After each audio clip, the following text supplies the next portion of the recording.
Ya apa Kang? Olehkum berandal ya cu. Oleh hasil Kang. Ora keton. Yo ora nek awake dhewe wis duwe bondo sing akeh. Iya Kang. Hasil rampok.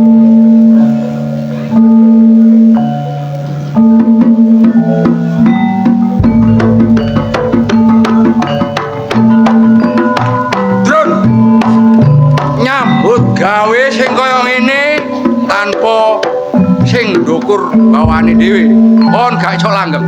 Mula nek teko ning papan kene jaluk ana pendapat. Loh,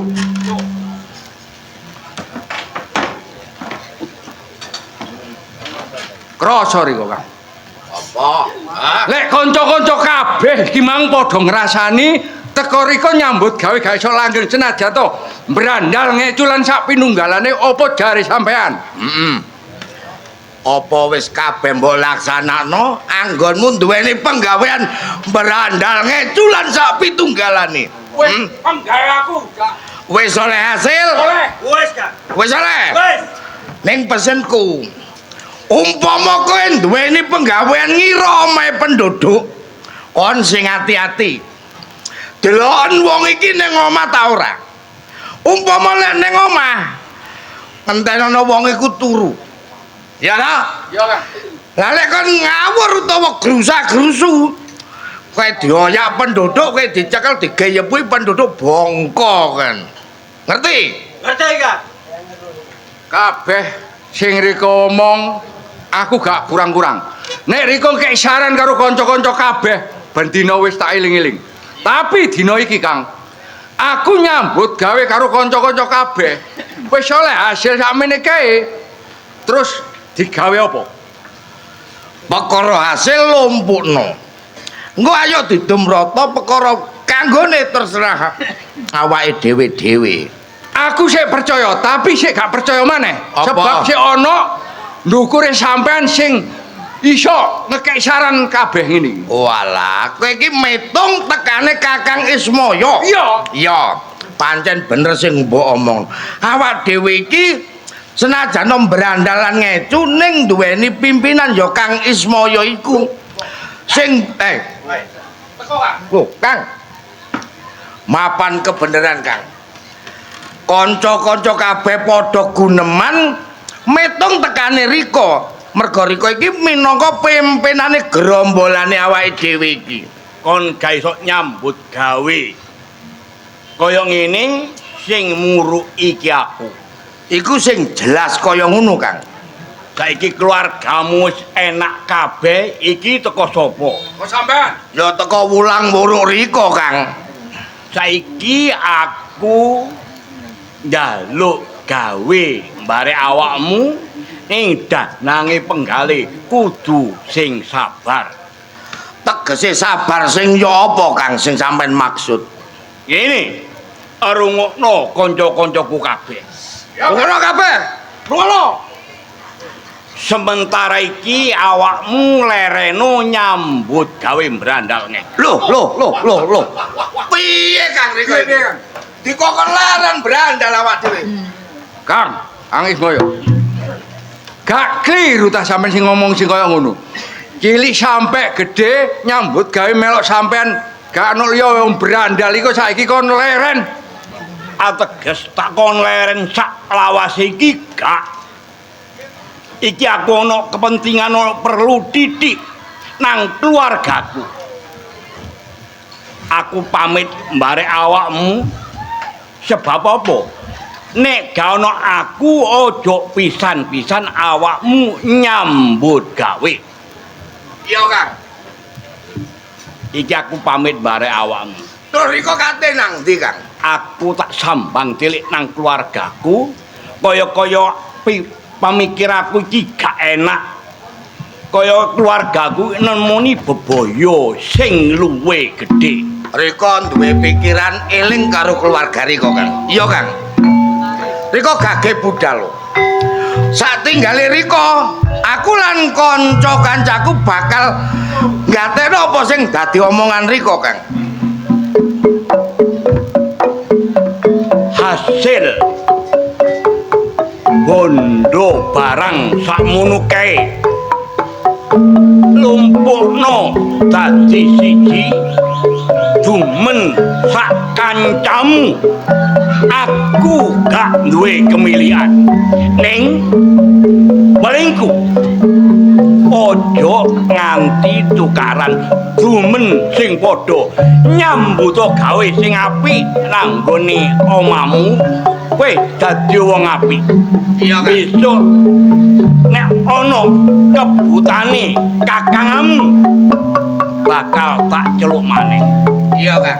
wis ngerti Ngerti, Kang. tinggal ojo pisan-pisan awakmu nyambut gawe sebab apa gak tak tunggoe Nek sampean duwe karepan sing kaya ngono, apa ya kanca-kanca kabeh iki gelem, Kang? omong ngono titik dar titik ojo mbok gawe kasar lusen supaya kanca-kancamu kabeh iki gelem Dadi ngono, Kang. iya temen ya walengku ojo pisan-pisan nyambut gawe nek durung aku Ya, Kang. barang-barang durung padha nek nyambut gawe Ya, Kang, selamat. aku sing hati-hati Kang wis tak tinggal ya Iya, Kang. Nun, iya Kang Kang Ismoyo mekas sing kaya ngono. Siji atasane dhewe kari sampean, Kang. Iya. Sampean percaya aku ya nurut sampean, Kang ngono to. Ngene. Lek ndelok omongane Kang Ismoyo, lek tak pikir-pikir bener. Awak dhewe tambah suwe gak tambah nom, tambah suwe tambah tuwek. Cara tenaga ya tambah suwe tambah kurang. Mulai ku ayo nganut kandhane Kakang Ismoyo. Ayo prene blandal ngeculan sapi tunggalane. Ayo balik nang masyarakat dadi wong sing apik, dadi manungsa sing gak temenan. Perkara sangu kanggo leren. Mesine Kang Ismoyo donya bondo sing oleh merampok ki Mang. Ayo ditumpodo kanggo sangu awak dhewe urip nggo masyarakat. Kira-kira setuju apa ora? Setuju. Ayo balik nang omah dhewe-dhewe.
Oh alah.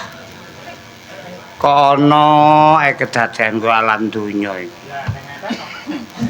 Ya gak nyono nek kedadeane iku tumiba nang jeraganku sing tak eloki.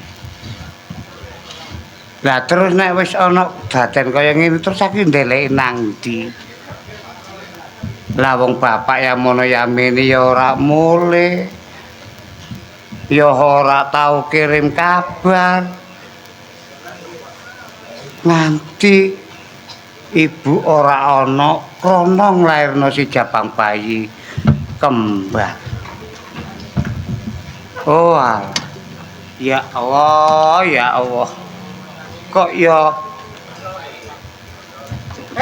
Pak, awakmu deh nggih, Pak. Kula, Pak. Pusik ta Nggih. awakmu perembek Nggih ngapunten, Pak. ki aku mang jange mulih kok malah papakan awakmu tengah embong kok nangis. Nggih. Ngapunten saderenge, Mm-mm. Pak. Saderenge jenengan pamit Ibu. Iya ya, Pados ilmu bener. jenengan lak mboten nyumerepi Apa? menawi Ibu sampun ngandhut pasiane ngalah. Iya, ibumu nate ngomong bare aku. Nggih, Iku wis mbobot. nggih. Usana bobotan sampun 9 wulan sedasa dinten. Iya. Sampun wancine jabang bayi lair wonten alam donya. Alhamdulillah jabang bayi kekalih kembar nika mboten nenten alangan napa-napa, Pak. Gak ono alangan apa-apa. Nggih. Ya wis kebeneran. Nanging ketiwasan, Pak. Ketiwasan. Nggih. Ketiwasane apa, Det? Ibu sedo, Pak. Ibu mati. Nggih.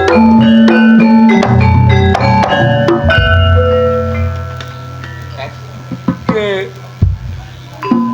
Karoyo-royo. Tak rewangi aku munggah gunung mudhun jurang.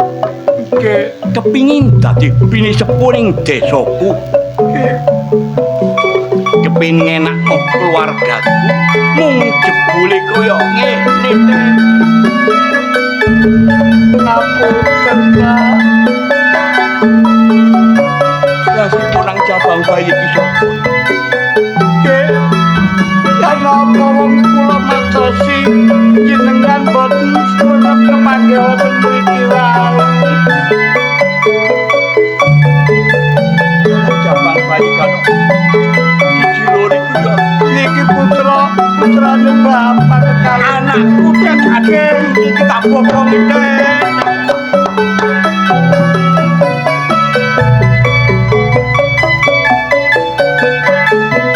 Wah. Aku dimungkin, aku sing salah. Aku takut wong tuamu. Golek ngelmu kepingin balik bini sepuh ing desa.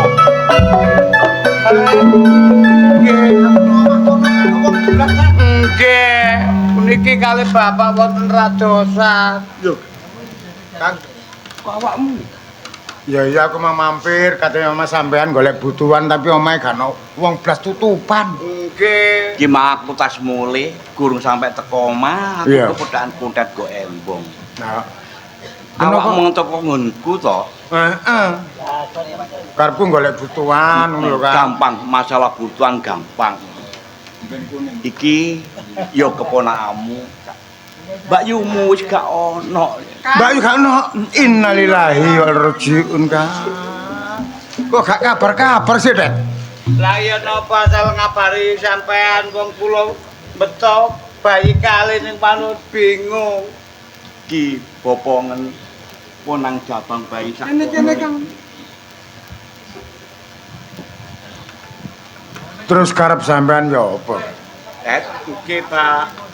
Awakmu kudu melok reni apa-apa. Awakmu gak tak gemburu tak anggap keluargaku dhewe. Matur sembah nuwun, Pak. Ngene. Apa sebabe ponang jabang bayi iki tak pasrahan awak. Iya, Kang. Babakan jeneng tak pasrahno barek awakmu. Arek cilik iki litingin sampai dewasa sampai pinter. Lariko nanti, Kang. Aku tak ngersi awakku. Aku tak sendakep aspo suku tunggal. Aku tak golek ngelmu, aku kepingin dadi bini sepuh desaku. Aku sok bisa ngenakake keluargaku. Aku mau titip-titip barang nak omah donya bondo kita pasrahno barek awakmu kanggo gedhekne arek sak kloron. Ini Kang, aku matur nuwun reh dene iki kalebu ponakku dhewe, ya tak rambut kaya anakku dhewe. Ning sadurunge peno tinggal, cek roh denger aku nengeri oleh enggak? Iya tak pasrahno barek awakmu. Ngono ta. Bundet Nggih. sesenono. Nggih. Diseseni ketergelan pater bumi ewek angkasa. Iki lanang tak jenengno Karno.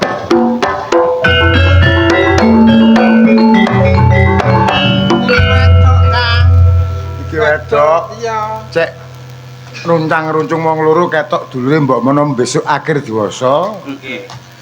Disuksani suket gegodhongan lan rika pisan kuntet. Iki tak wani jeneng Karni.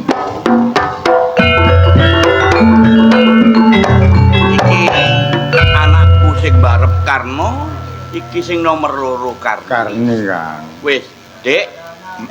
Aku njaluk pamit barek wae. Tet, iki kon kudu melok dulurku. Bapakmu nggo omah kanca tak berbulan. Mbok mono besok wis iki wandine aku bakal Kang, sing tak jaluk ala tanpa rupa penonduweni anak. Aja rika kedarung-darung ana bener golek ilmu kanggo sangen urip kanggo nyenengno keluarga. Ning aja sesuwe nek wis apa sing dadi gegayuhan rika nang Baliya, Kang. tak tolong anak.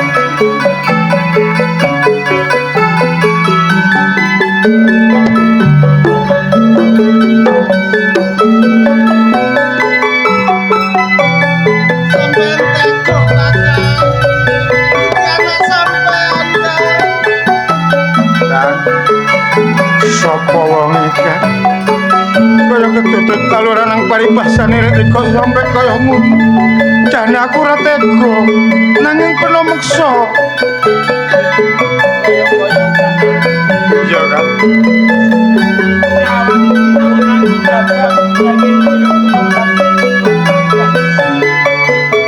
Walah Kang, muga-muga Gusti Allah ngijabahi segera waras panjang umur rika. Awet nunggu anak rika Kang ya. Kaya ngono ngelakon sing kaya ngene teh. Kang iku lamun ngelakon.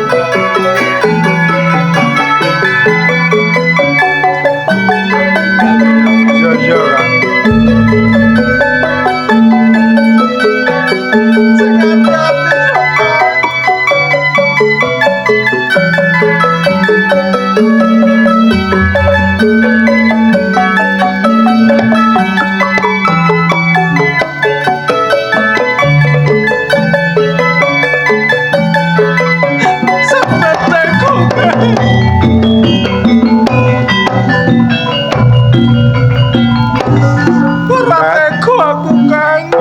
Kon pisan ora usah janda tangisan.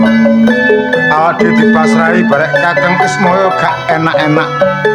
Kudu iso nggula untah. Bisa dadi bocah sing pinter. Kena kanggo tepa tuladhane tangga kanan kering uga nusa kan bangsa. Iya, Kang. Mula Tet. Ayo bebarengan bali nang malon. Ayo.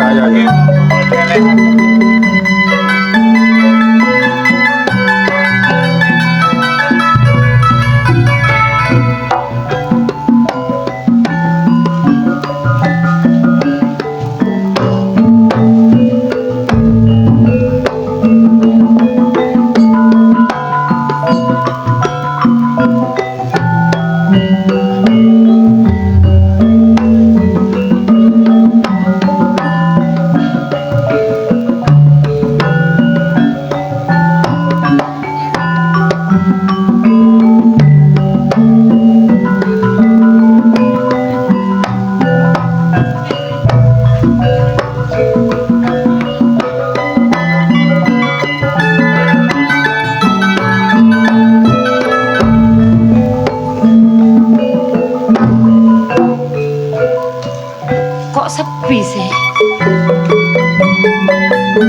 Jarene gepeng mau ki rame Bu tokone. Mangkane mobil tak tinggal, tas tak delek kono. Kon gak usah melek ya, Beng, nang kene ae. Aku dilu. Lah terus ngene iki. Yo opo sih informasi kok gak jelas arek iku?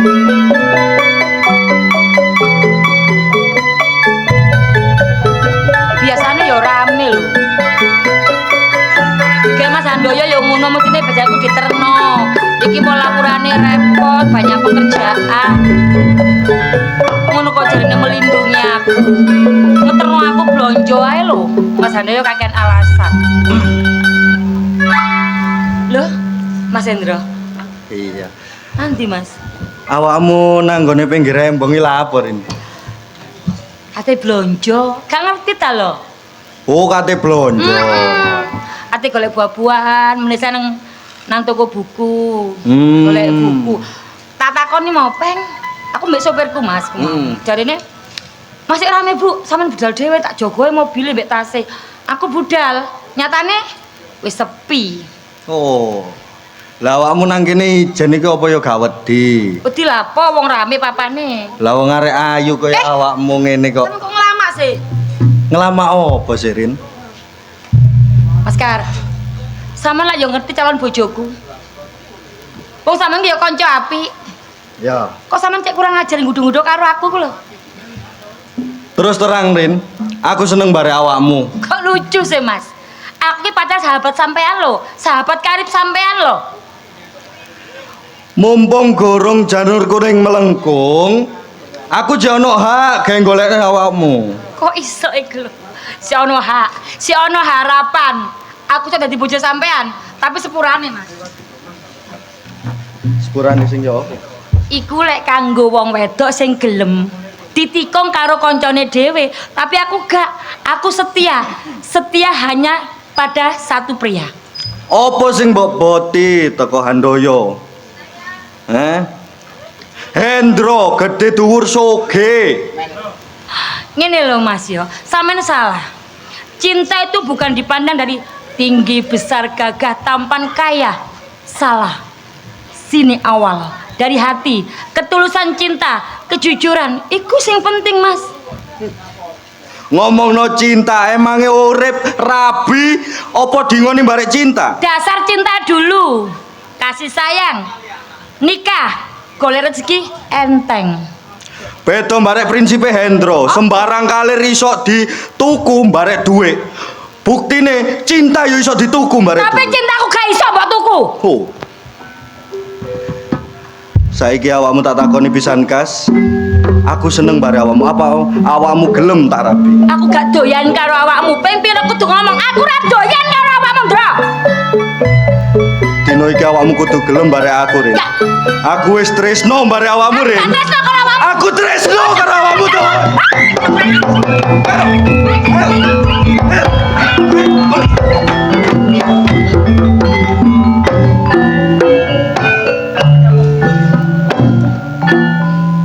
Apa no, Pak Kurin? Sampai jerit-jerit kayak ngono. Aku tresno bare Rini. Urusanku saiki bare Rini gak bare awakmu. Aku seneng bare Rini. Bidak tamat-tamat. Oh niki lak Hendro. Koncone Mas Handoyo. Mosok kon gak ngerti. Nek Mbak ini ki calon bojone Mas. Kon tak elingno. Kon adekne Hendro. Gak ono urusanku barek Rini. Mula dina iki tak elingno, Dik. Nek awakmu kepengin slamet uripmu, ngaliyo teko papan panggonan kene, aku tak nggawa Rini mlayu. Gak iso. Nek awakmu urusan barek Mbak Rini barek Mas Handoyo. Awakmu kudu urusan barek. Sing kok karepno ya apa? Kon ojo sampe ganggu gawe calon bojone Mas. Kelakon urip gak slamet kon. Gak selamat opo. Tambah nutup.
nglakoni dina iki mancen aku kalah barek awakmu Karno.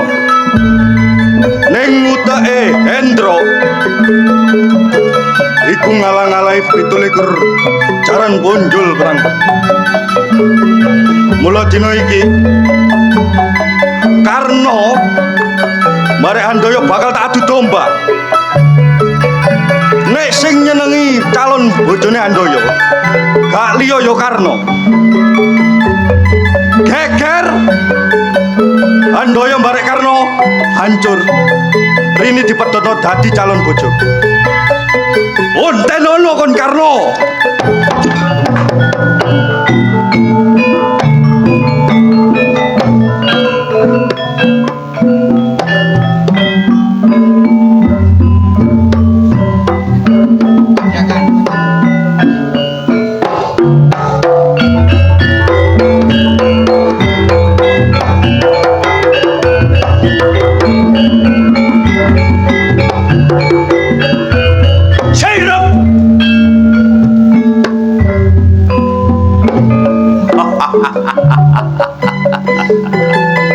Sing durung kenal padha kenal, sing durung tamat padha tamatno. Gak ana loro telu Handoyo. Wong sing gantenge 7 kecamatan pondol 7 desa. Gak lido. Ada arek wedok dikenal Handoyo mengkat-mengkot, gak kesuwen mateke Handoyo. Kebyok duwe 2 ekor gak lido.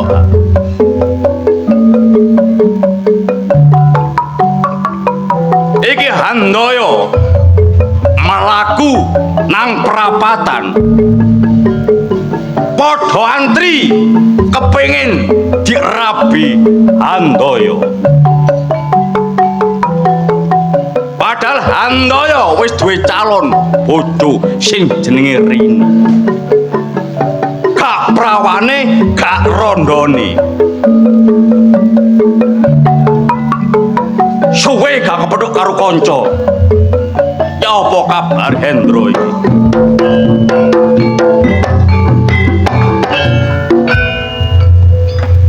Piye kabarmu? Apik-apik. Kon ngomong nang pinggir rembong ijen iki kok wong gendeng aku niku.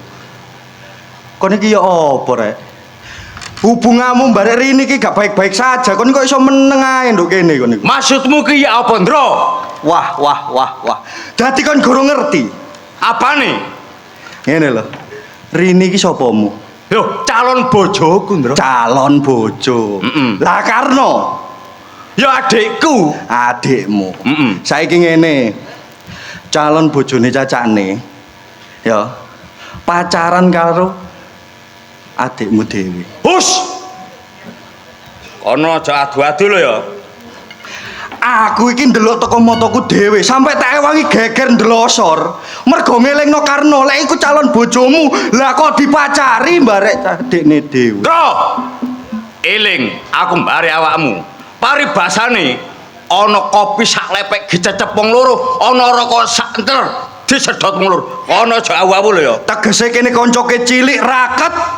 Omong aku mbare awakmu iki gak ono mbujuke. Mula lek awakmu gak percaya, entenono kene. Nek misal buktine gak nyoto apa sing tak omongno, Suwek cangkemmu. suwek cangkemku. Ya. Entenono kene tak buktekno. Yang grek tibae. Apa ya bener omong Hendro iki? Wah. Lain ning ngene iki.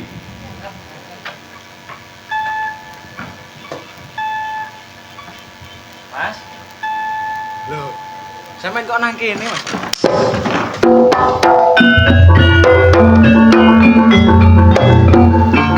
Jangkrik bidak matamu. Mas, sampe bilang ada apaan Mas? Loh, iya bener. Bener omong Hendro. Tibae kon duwe rasa seneng. Barek Rini. Enggak, Mas. Aku gak duwe rasa seneng ambek Mbak Rini, Mas. Duwe rasa seneng apa gak? Enggak, Mas. Ojo minggir.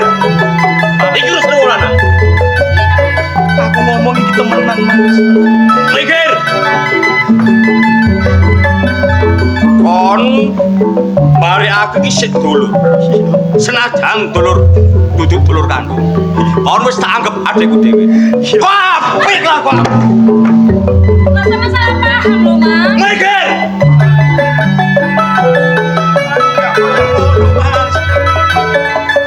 Aku nyambut ini aku dhewe. Apa? Sepuro. Ayo ngadeg. Kok nek wani jagoan tantangan. Mari, Kak.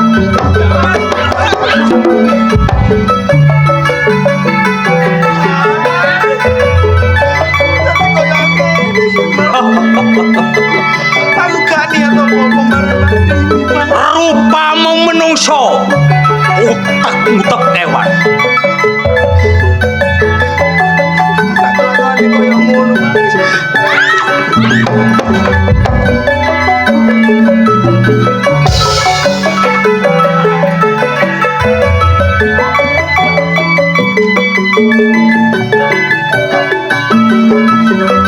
Ojo angsa. Rungono pisan, Gas. Ate sampai andang renteng mbak Rini. Pas buat belum ayo, boleh.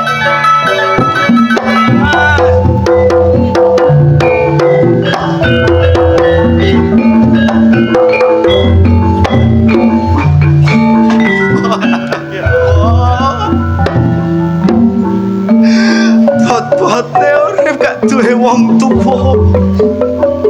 Urip elok Pak.